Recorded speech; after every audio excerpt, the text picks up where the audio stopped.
Hello friends, जय हिंद। आप सभी का स्वागत है आपके अपने यूट्यूब चैनल गौरव एजुकेशन हब। मित्रों, पिछली कक्षाओं में हमने क्या देखा, ऋग्वेद के बारे में जाना, उसके संबंधित जितने प्रश्न बन सकते थे वो सारे तथ्य को आपके सामने रखा गया।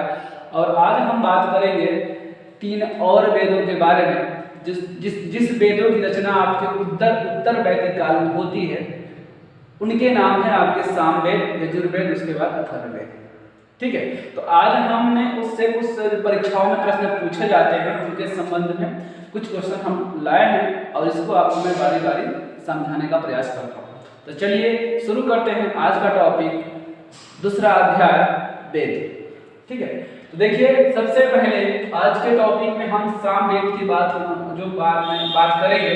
तो मित्रों, जो सामवेद है इसको हम लोग संगीत का वेद भी कहते हैं। क्यों कहते हैं भाई? क्योंकि इसी वेद में सबसे पहले क्या हुआ, जो संगीत के 7 स्वर हैं उसका उल्लेख मिलता है, इसलिए हम सामवेद को संगीत का वेद भी कहते हैं।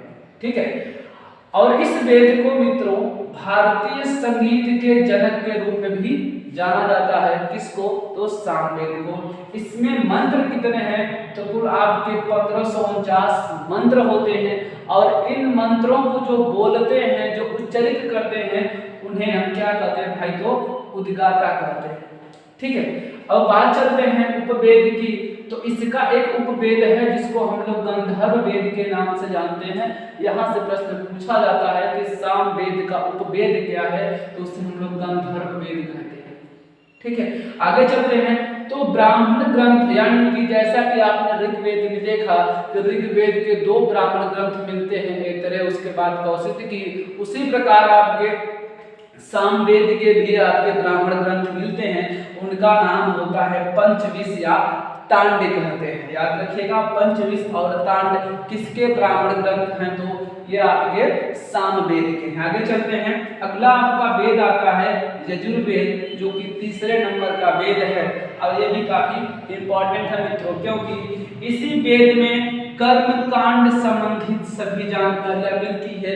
यानी कि जितने भी पूजा पाठ होते हैं किस प्रकार से होंगे, इनका प्रावधान किसमें मिलता है? तो यजुर्वेद में मिलता है। तो यज्ञ संबंधी जितने भी प्रावधान हैं, जितने भी पूजा पाठ लोग करते हैं, उनकी विधियों का वर्णन कहाँ पर मिलता है? तो यजुर्वेद में मिलता है।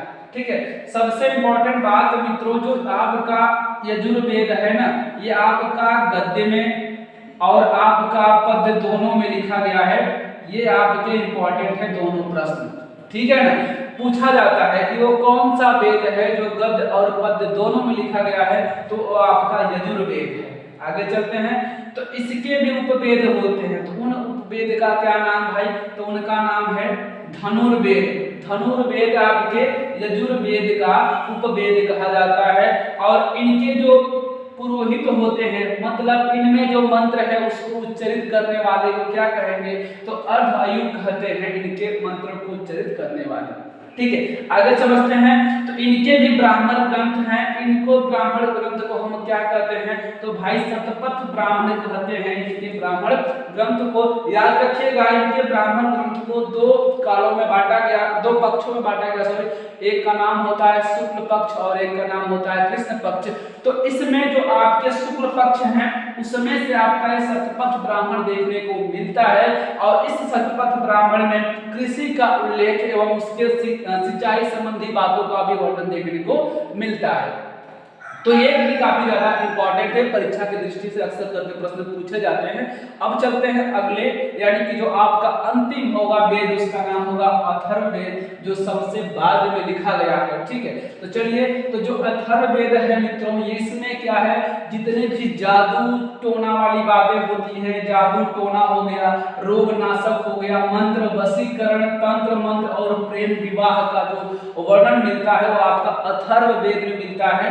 और अथर्ववेद की जो रचना होती है अथर्वा नामक ऋषि द्वारा की जाती है, और उन्हीं के नाम पर ही क्या होता है? आपका अथर्ववेद पड़ जाता है। और इनके जो मंत्र है ना, उसको उच्चारित करने वाले को हम क्या बोलते हैं? तो उनको बोलते हैं भाई ब्राह्मण बोलते हैं।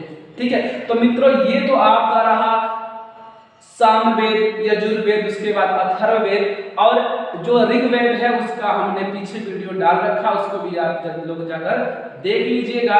और आपको हमारी बातें या हमारे द्वारा जो दिए गए मैटर है आपको अच्छे लगते होंगे, तो अगर आप नए होंगे तो हमारे चैनल से जरूर जुड़िएगा।